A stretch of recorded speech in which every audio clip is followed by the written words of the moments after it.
আশা করি সবাই আপনারা ভালো আছেন। আজকে যে আমাকে মেকআপ করেছে তার নাম হলো মঞ্জুর মোর্শেদ পাপ্পু। সবাই তাকে পাপ্পু বলেই জানে। এই প্রথম আমাকে মেকআপ করেছে। আমি প্রথমে তো ভয়ই পাচ্ছিলাম যে আল্লাহ কীভাবে কী করে না করে। খুলনাতে তার পার্লার আছে, খুলনাতে সে অনেক ফেমাস, জনি রেজওয়ান। ও হলো কোরিওগ্রাফার। তো একদিন বললো যে খুবই ইচ্ছুক সে আপনার ফটোশ্যুট করবে। আমি তো মাঝে মাঝে করি, তাহলে সে মেকআপ আর কেমন হবে। এটা আমার প্রথম হলো, সবসময় আমার প্রশ্ন থাকে মেকআপটা কেমন দেয়।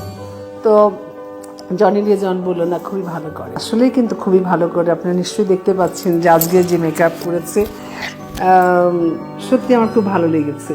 আশা করি আপনাদেরও ভালো লাগবে। আর যারা ওর হাতে মেকআপ করে, ওর পার্লারে যায়, তাদের তো ভালোই লাগে।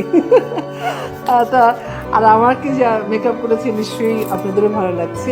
আজকে কিন্তু আমি আমার চুলও কেটেছি। আপনার পাপ্পু কিন্তু শুধু মেকআপার না, সে কিন্তু হেয়ার কাট করে খুবই সুন্দর।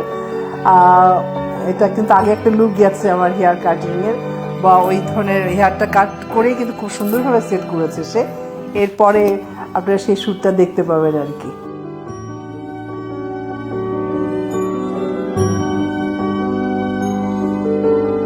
আর আজকে যে ফটোগ্রাফার ছিল যে চন্দন রায় চৌধুরী, আসলে সেও আজকে আমার সাথে প্রথম। আমার খুবই ভালো লাগছে, খুবই ভালো লাগছে। দু একটা ছবি আমি দেখেছি তার ক্যামেরাতে, রিয়েলি নাইস, খুবই সুন্দর কাজ করেছে। আমি অবশ্য অনেক নাম করা নাম শুনেছি। আমার খুব ভালো লাগছে সবার সাথে কাজ করে। ভালো থাকবেন।